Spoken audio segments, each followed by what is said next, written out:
Boa tarde, conselheiros.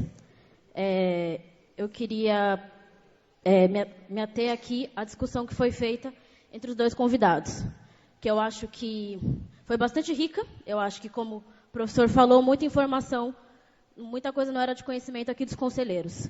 Mas eu queria, com perdão do professor Zago, falar uma coisa. Essa discussão, sem dúvida, não começou. Eu entendo que essa discussão possa, de alguma forma, estar mais forte nesse conselho, mas de jeito nenhum essa discussão começou. Porque desde os anos 80, o Núcleo de Consciência Negra, que está aqui na Universidade de São Paulo, aprovando alunos de escola pública para a FUVEST, oferecendo um cursinho de graça para alunos que entram aqui na USP, desde os anos 80 está discutindo esse assunto. Um dos primeiros teóricos brasileiros a falar sobre reserva de vagas nas universidades brasileiras, que inclusive serviu de modelo para a UERJ, serviu de modelo para a UNB, foi um professor da USP, o professor Kabengele Munanga.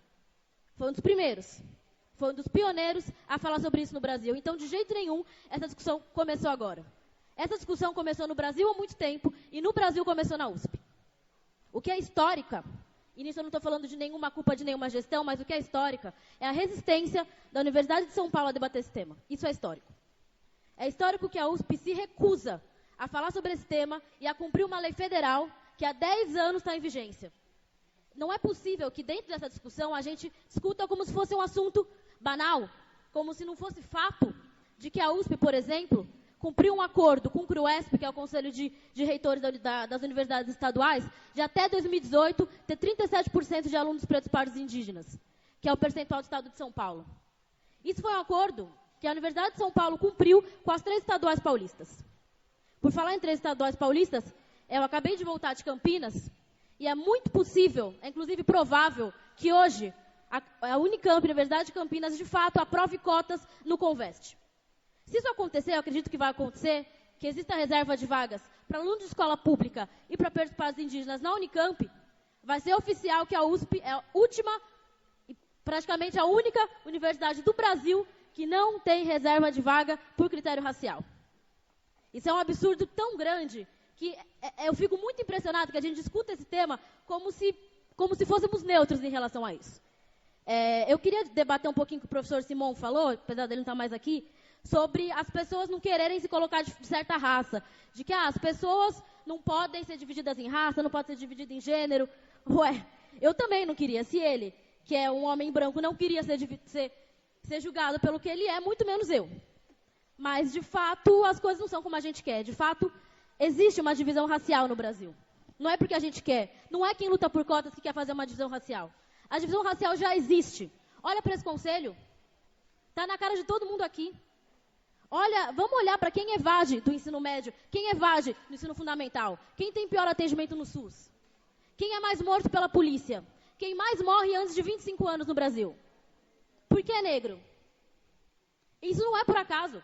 Como é que uma pessoa pode dizer que não quer uma divisão racial quando ela já existe? E quando essa divisão está colocada, uma política universalizante não vai resolver o problema. Isso é óbvio. Se a gente tem uma situação de desigualdade no Brasil, uma desigualdade histórica, fruto de um sistema de centenas de anos de exploração de um povo, de massacre, uma política pública universalizante não dá conta. Tem que ser uma política específica. Não é possível que seja uma discussão tão difícil assim. Quantos aqui, eu vou repetir um argumento que uma das fundadoras do Núcleo de Consciência Negra já colocou nesse conselho. Quantos aqui não fizeram pós-graduação em universidades da Europa e dos Estados Unidos com cota de latino-americano? Vamos ser honestos. Quantos não fizeram? E não está errado cota de latino-americano, é para enriquecer a universidade de lá. É uma medida de justiça.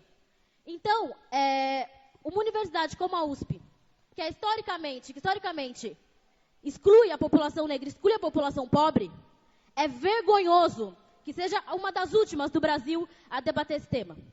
Eu quero falar aqui para vocês que nós protocolamos nesse mês uma proposta de cotas sociais e raciais na USP. Acho que todos aqui receberam essa proposta, né, de reserva de vagas para pretos, pardos indígenas e para alunos de escola pública. Eu queria que todos lessem com muita atenção. Porque no dia 8 de junho, a COGE vai discutir esse tema. E no dia 27, isso vai ser passado por esse conselho.